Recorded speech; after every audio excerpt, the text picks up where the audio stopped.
Hey, good morning, good afternoon, good evening, everybody. Hope you all had a great weekend. This is the Pleb Underground. I'm your host, Phil, the signal without the slop. Guys, I found some solid hopium that we are going to examine today. Quite a few different hopium things. How much have you heard about Bitcoin's 133-day half-life rule? Probably almost nothing, but we're going to dive into it.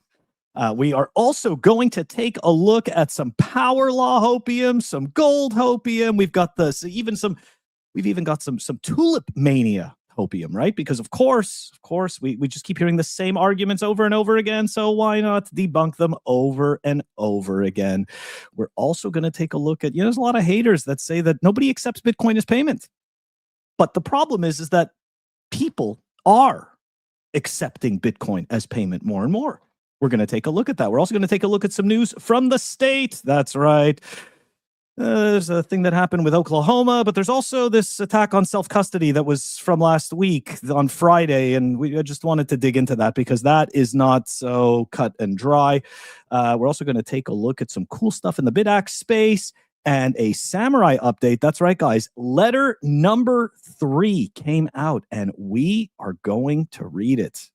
Pleb Underground is sponsored by Archimedes Emporium. Discover the pinnacle of precision engineering, starting with their Bitcoin logo wall clock, meticulously machined in Maine from a solid block of aerospace-grade aluminum, ensuring unparalleled durability and performance. Experience the difference of a product made without compromise. Head on over to Archimedes Emporium. All right, let's dive right into it. The 133-day half-life rule. It's the David ENG MBA account. This guy puts out, it's like novels of hopium, and I am here to go over them. Anyways, here we go, guys. Bitcoin is 89.9. Actually, let's take a look right now. It's actually 87.4, and we're at block height 933,873. Total lightning capacity dropped by like 13 Bitcoin over the weekend. It was at like 5,713 or something. 5,713. But anyways, okay, so no, he's saying it's around 89K. This is around 87. All right, let's keep going. In prior cycles, this was the fireworks phase. Really? When did we have 89K in previous cycles? Anyway, it doesn't matter. I appreciate this opium. Let's do it. It's quiet. The narrative says the cycle is broke. And of course, we're all hearing we're hearing two different sides of the story, right? It's the 4-year cycle isn't over. This time it's not different, which is par for the course, right? And then there is the whole new, the ETFs, the Bitcoin treasury companies, all of these companies are holding Bitcoin afloat. And of course, Michael Saylor keeps kicking his shareholders in the nuts and buying more Bitcoin and pretending that it's fantastic. And that's all great, right? That's all great. But we're not out of the woods yet. Not out of the woods yet with this 4-year cycle, not 4-year cycle. Okay. All right. So here we go. That conclusion is wrong that the cycle is broke. The market isn't broken. No, I didn't think it was. It's mispriced by $31,700 per coin. You know what? I am going to beg to differ, and I'm going to say it's mispriced by a whole lot more than that, but that's okay. The error is mathematical, not emotional. The core mistake, Bitcoin is not a random walk. What? It is growing network that follows a power law trajectory. Call this trajectory fair value. Today, it's 121K. The price is 89, and that spread is around 26%. Okay. I'm picking up what you're putting down here. So here's the interpretation. Every 133 days, the market closes plus or minus 50% of the remaining gap to trend, not linearly, exponentially. Price recovery is a decay curve. Here we go. The compounding effect. Closing the gap is only half the story. While price is repairing the error, fair value keeps moving higher. That creates acceleration. This guy kind of reminds me of this stock guy that I've seen once in a while. Who I think his name is like Jim Romine or something like that, or John Romine or something. And he kind of does this thing. The price is repairing the error. Fair value keeps moving higher. That creates acceleration. I'm sorry. Oh, yeah, that's right. Okay, anyways, the verdict. The market sees stagnation. What's actually happening is compression. a spring is, all right, we're back to the coil, the spring, right? The gamma squeeze. I love this stuff. The spring is being wound tighter each day. Price fails to follow the trend. Silence does not mean nothing is happening. I mean, that's, yeah, kind of obvious. Silence doesn't mean that nothing is happening. Takeaway. Historically, major pricing errors have been largely resolved within 9 months, plus or minus 2 months. Okay, so about 9 months, but closer to 11 months. So in other words, next year. It means the math timing is doing its work. Does it, though? Is that really what it means? Anyways, guys, up and to the left. I'll take it. I'll take up and to the left. All right. Oh, Bitcoin Shango, thank you so much. Yeah, we're on Noster. I try to post there. In all fairness, it's for me, it's just hit or miss, right? I'm one of those people who's a creature of habits with my routines, and I'm like, okay, I just posted these few places. But rest assured, I do know that I have to post more on Noster. It's not a surprise, right? That platform, it just has way more actual Bitcoiners than whatever the fuck is going on Twitter. Sorry for the swearing. It's just a very disappointing place, which of course I understand. It's all engagement. Elon changed it. And now there's no more real messaging anymore on Twitter. Now it's all just engagement, hype, and slop. And, everybody just trying to get paid there. There used to be Signal, though. There used to be Signal. It was fun. Yeah, let's keep it going. Okay, so here we go, guys. This account, Smithston Width, checking in on Bitcoin's power law in gold. This is seriously a historic black swan for the Bitcoin gold ratio. Wait till you see this chart, guys. It's pretty scary. Whether we are experiencing a precious metal bubble soon to pop or a true transition of the monetary order, next moves imply huge BTC gains. I am here for it. Let's frickin' go. The current quantile is approximately 10 to the power of 10, illustrated by how far we've dropped below that 1% line. This is how rare and unlikely BTC's prices in gold is to far this low, a true outlier. Okay, so we've never been this low against gold. Take me higher. Either the implied price shoots up to its 50th, 95th level, which is between 2 to 300K, due to gold's current value, or the ratio lifts off again as gold cools due to rotation into BTC from gold. It's called holding the world's hardest asset.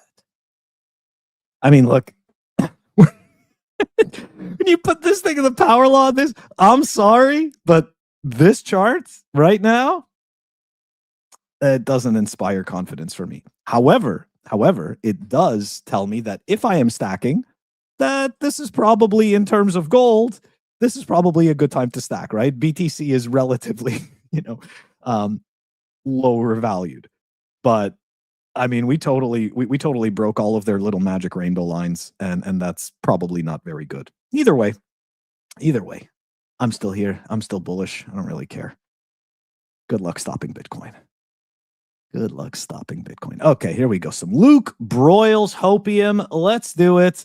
What is he? Yeah, it's more of the gold stuff, right? Bitcoin usually does a 2x against gold. Once it reaches an all-time high, that would be 382,000 per Bitcoin today. Well, we're at 87K, so good luck with that one.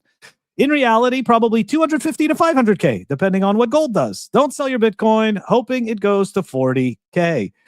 I got to tell you, there's a few Bitcoiners, they're banging the drum as hard as they can, right? Because essentially that's what it is, right? All you have left once you've made a move is cope, right? So let's say you sold a good portion of your Bitcoin and because you were sure that this cycle is going to do exactly what it's done before, you're waiting for some magic number that some other person told you about, 40K, 50K, whatever it is. But the problem is that every day that doesn't happen, every day that we don't get a massive move down is another day where you got to bang the drum in order to keep your conviction going, right? I need to believe that my narrative is correct and that Bitcoin is going to go down to that level so that I can double my position and be a genius and all that. It's just a bunch of ego games. Okay, it really is. It really is. People are going to try to break it down to math and all that generational wealth shit. It's got nothing to do with that. Those are fucking ego games. That's all it is. Okay. When a person wants to be right, right? Like when you want to be right more than anything, that is your ego. All it is, right? And it's okay. We all have one, but you just got to know where it's coming from. That's all. So yeah, I'm not. I don't often show the Luke Broyles Hopium, but I don't disagree with him, right? I got to tell you, there's a lot of wrecked guys that you don't even know about today that back in the day, right, they quote unquote sold those tops and they found themselves with a whole lot less Bitcoin. Anyways, each their own. Let's keep going. There you go. All right. Historically, guys, that's it. We're like 5 days away from February. Let's see. Okay, so here's the month of February. Let's see. How did we do in... Right. I mean, we did 44% in 2024. So maybe, look, maybe this time, maybe we get a nice little February. Highly doubt it, though. Aren't we supposed to have like government shutdowns again? I'm sure that FUD's going to come out soon. That's going to... Hey, Phil, how's it going? Yeah, I'm pretty sure the government's going to shut down again. That ought to cause the market to go down and then back up again. Nothing new under the sun, guys. Nothing new under the sun. All right, here we go. You know that I think that people are slightly panicked when I've got to show the Jesse Myers Hopium. I had to show it last week, and here we are again. Okay, so here we go, guys. The famous Tulip Mania that lasted 6 months. Right, Bitcoin is 17 years old, and it's funny because you're still hearing gold bugs. You're hearing like TradFi guys, they're all saying the same, like they say the same shit too. They talk about the Tulip Mania, and it almost seems like none of them actually ever read anything about it. Anyways, Tulip's round trip to baseline, and that was that. Bitcoin has rebounded to new highs after 5 drawdowns of 80% plus, monetizing from $0 to $2 trillion. Very, very different. Indeed, Jesse. Indeed. Very different than that particular mania. And not only that, but I think that for whatever reason, some people actually believe that they were buying tulips, like that they were actually buying like the flowers that were dying, right? Like they were buying tulip bulbs, right? That's what was holding the value. It was these tulip bulbs. Now, of course, obviously they're all speculative value, but my point is that it's not the flowers that they were buying; it was the bulbs. Okay, anyways, let's. All right, here we go. Some adoption. Let's do it. We love the adoption. Here we go. It doesn't surprise me that Vegas is accepting Bitcoin. Doesn't surprise me at all. Let's see what had to be said here. A new way to pay at a local business, Bitcoin. This is a map showing places across the valley that now accept it as payment. From restaurant chains like Steak and Shake to small businesses like a juice bar in the Southwest Valley, they are cashing in as the cryptocurrency continues to grow in popularity. Fresh pressed sugarcane juice, where we actually take the sticks, we juice it right in front of you, we mix it up with some of your favorite fruits and give you a delicious treat. At Cane Juice Bar and Cafe on Rainbow near Windmill, Tyler Peterson is ready to serve you something sweet. A wide range of freshly made drinks and a wide range of payment methods. Cash, card, or Bitcoin. It's been about 8 months now that we've had Bitcoin implemented as a payment. Well, Bitcoin is getting very popular with mainstream people, not just the people that are actually into things like cryptocurrencies and such like that. So it's just something to help us move forward. He said it's interesting because you can tell by the way he's talking about it that he's not a Bitcoin or crypto dude, right? As customers that normally wouldn't know about his shop come in just to use bits of a Bitcoin. Absolutely, yeah, I get it. Damn it, she called it bits.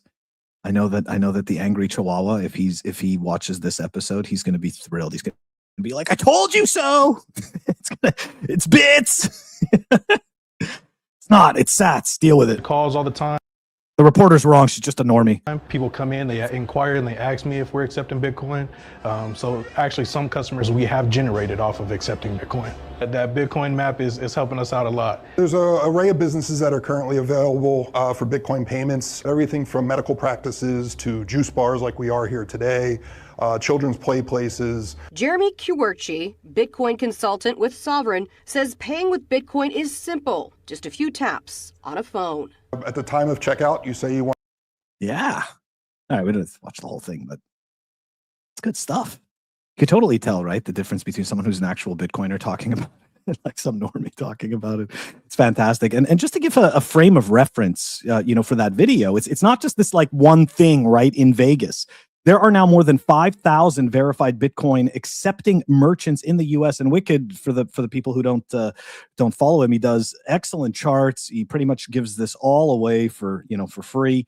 And you can see here, right? And guys, all of this stuff is in the show notes, so you can go back and take a look, and you can actually watch the little video to see how much Bitcoin adoption, merchants accepting Bitcoin payments has grown across the U.S.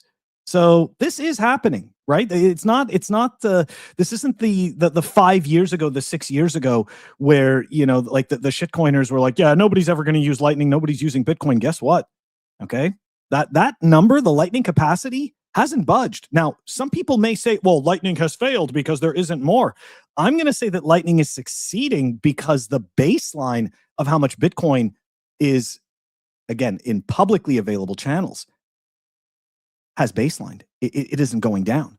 Granted, I understand it's not going up, but it's also not going down, which means somebody is finding utility there. Anyways, I like this. This is what I like to see. The parallel economy. I understand that the parallel economy does not pump people's backs. Okay, let's just be honest, right? When it comes to this type of stuff, it's about, unfortunately, it's about these financial institutions and their speculation and all of this crap. And while they play their games, okay, with all of their speculation and pumping the price and doing all that fun stuff, right? That parallel economy is growing out. More and more merchants are using Bitcoin. More people are saving in Bitcoin.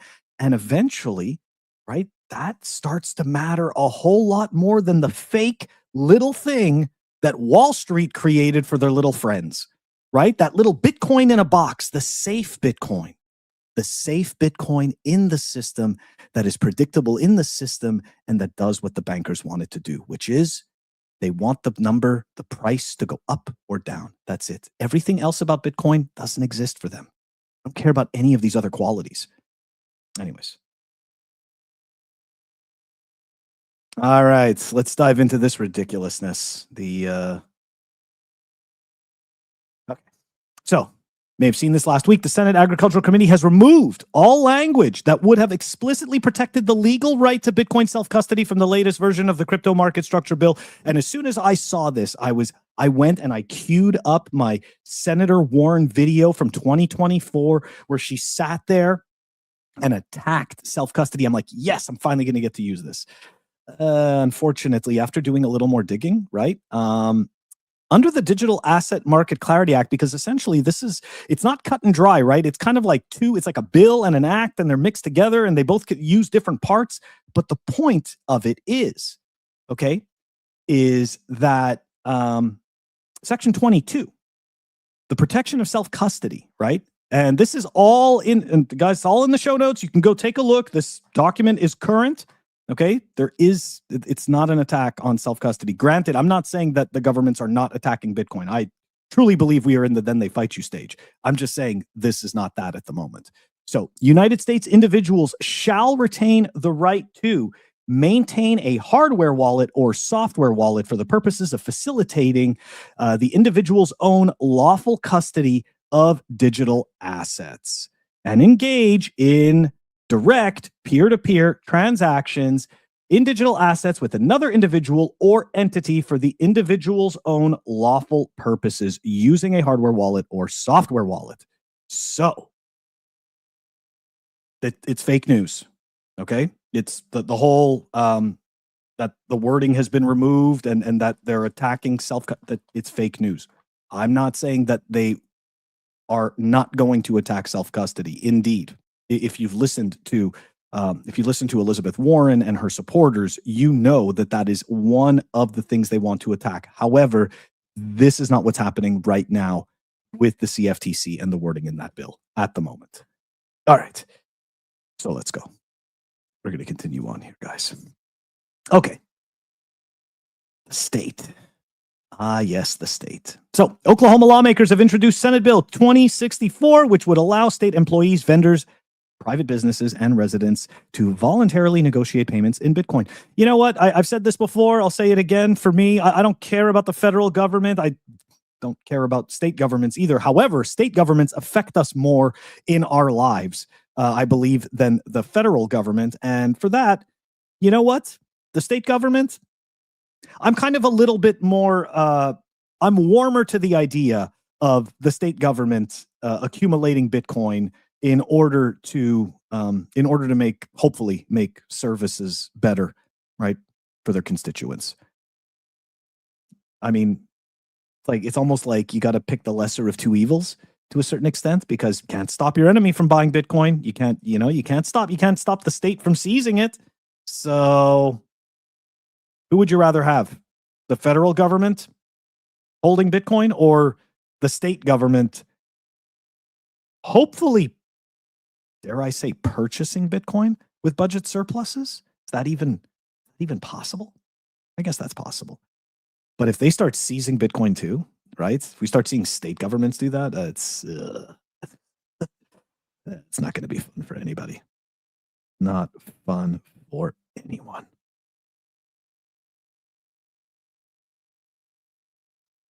All right. So let's dive into that bill.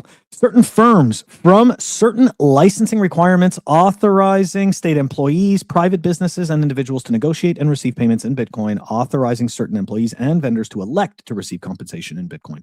I do think this is a step in the right direction, right? Why not? These are small wins. We got to take them. Granted, I don't need any actual legal framework in order to participate in the Bitcoin network or anything like that. However, we understand there's many, many normies that cannot see outside of this. And for that, we have the ink on paper that makes it legitimate for those people that need to believe that. So that's fine. All right, let's dive into some cool stuff. This 3D printed Bitaxe enclosure. So I've had, for people who've known me for a while, I've had two Bitaxes. Sorry, I had one Nerdaxe, one Bitaxe, and one Canon. I think it was the Nano S. Anyways, they've all fried. Every single one of them is fried. Doesn't matter. I'm just saying it. They all fried. But I do think this is really cool. And we're going to take a look at this little video right here. I mean, come on. One of the things I always found so annoying was the wire with the power plug. You know, this is great. All in one, plug and play. Plug and play. It's fantastic and very cool. Anyways, congratulations to the guy that decided to make this. This is very cool, and I appreciate it. I sincerely do. I love seeing little things like this. Like, to me, these are fun projects, right? This is like just fun stuff. Okay. Samourai wallet. Let's Keone wrote letter number 3. And guys, I think I've told you about this before. So even though I have a pretty terrible track record with having guests show up, Lauren did confirm, right? Keone's wife did confirm that she would be joining me on the show. I believe it is February 13th. So that should be very interesting. But here we go, guys. Let's dive into this. I'm obviously not going to read the whole entire thing, right? It's just a segment, so you can get a taste, for the people that have never experienced this type of stuff. It's eye-opening. All right. So, dear reader, I have decided that today I am going to write to you about the food situation at FPC Morgantown. Most prisoners avoid the 10-minute walk to the chow hall at this call to breakfast, myself included. On Monday, Wednesday, and Friday, there is supposed to be a hot breakfast, which could be pancakes. Always stodgy and undercooked, served with a brown liquid in a condiment package that is apparently margarine, and another brown liquid in a condiment package, which is some sort of syrup. French toast, actually pretty tasty, served with the same margarine and syrup, or biscuits and gravy. Biscuits are good. Avoid the gray soup that is less gravy and more dirty laundry water. On Monday, Wednesday, and Friday, there is supposed to be a hot breakfast, which could be pancakes. Always dodgy with the undercooked or the brown liquid.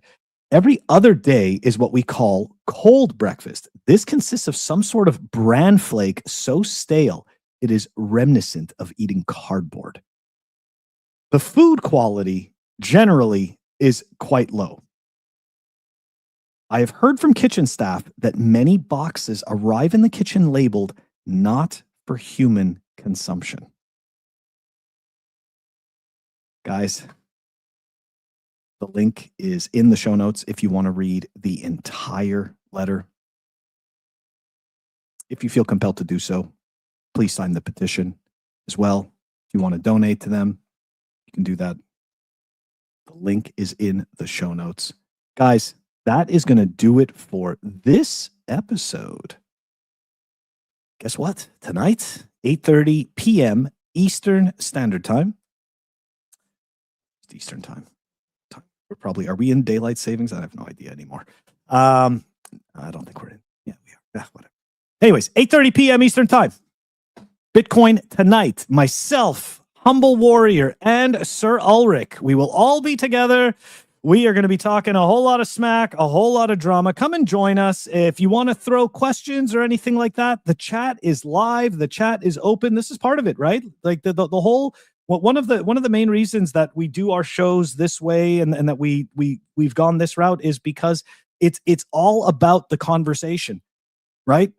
That's what it's about. It's about having the real conversations, having real questions, right? Actually going through the motions of thinking through all these different processes. Anybody can go listen to some regurgitated, polished memorizer. That's fantastic. But to me, the real signal is these real conversations, and I appreciate having them. Don't forget to join us tonight, 8:30 p.m. Have a great rest of the day.